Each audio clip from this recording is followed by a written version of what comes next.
ওমানের বারখা কেন্দ্রীয় ফল ও সবজি বাজারে প্রতিদিন ভোর থেকেই জমে ওঠে বেচাকেনা।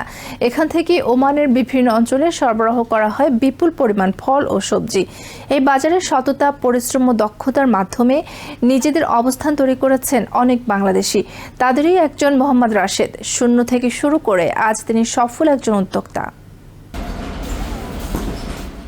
বাংলাদেশের বলতলী চরপাড়ার বাসিন্দা মোহাম্মদ রাশেদ। কামাল হোসেনের 4 সন্তানের মধ্যে তিনি মেঝো। জীবিকার সন্ধানে ওমানে এসে শুরুতে ব্যবসা নয়, একজন সাধারণ শ্রমিক হিসেবেই কর্মজীবন শুরু করেন। প্রবাস জীবনের প্রথম দিকে তিনি খেজুর বাগানে কাজ করেছেন। প্রচণ্ড গরমের মধ্যে শীততাপ নিয়ন্ত্রণহীন পরিবেশে দীর্ঘ সময় শ্রম দিয়েছেন। কখনো ছাগল চড়িয়েছেন, কখনো উটের দেখাশোনা করেছেন। কঠিন সে সময়ে সততা, নিষ্ঠা ও আন্তরিকতা দিয়ে নিয়োগকর্তার আস্থা অর্জন করেন তিনি। রোদ্রের মধ্যে কোনো এসি ছিল না, কোনো কিছু ছিল না, যে কেমন আমরা ওমানে আসছিলাম, শুয়েছিলাম। গ্যাবেলের মধ্যে ছাগল চড়াইছি, মাঝে মধ্যে উট চড়াইছি। আর বাপের যেটা মন চায় সেটা করেছে, খেজুর বাগানে কাজ করেছে।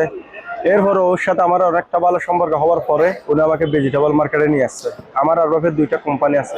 সেই আস্থার ভিত্তিতেই একসময় তাকে নিয়ে আসে বারখা কেন্দ্রীয় ফল ও সবজি বাজারে। সেখান থেকে শুরু হয় তার নতুন পথ চলা।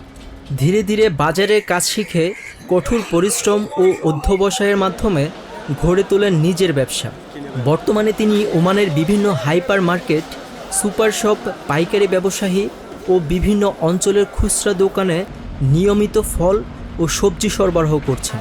সময়মতো মানসম্মত পণ্য পৌঁছে দিয়ে তিনি ব্যবসায়ী মহলে একজন নির্ভরযোগ্য উদ্যোক্তা হিসেবে পরিচিতি অর্জন করেছেন। পরিশ্রম করতে হবে, আর কোনো কিছু না। আর ধৈর্য আর পরিশ্রম, এই দুটা যদি আপনি পারেন তাহলে আপনি সফল হতে পারবেন। সেটার উদাহরণ হচ্ছে আমি নিজেই। না হলে আমার কিছু ছিল না, আজকে আমার দোকান আছে, অনেক কিছু আছে। সংগ্রামকে শক্তিতে পরিণত করে নিজের অবস্থান তৈরি করা মোহাম্মদ রাশেদের এই গল্প শুধু একজন উদ্যোক্তার সাফল্যের গল্প নয়, বরং প্রবাসে কঠোর পরিশ্রম, সততা ও অধ্যবসায়ের এক অনুপ্রেরণাদায়ক উদাহরণ। এটা দেখবেন। শুভ মজুমদার, TVN24 নিউজ ডেস্ক।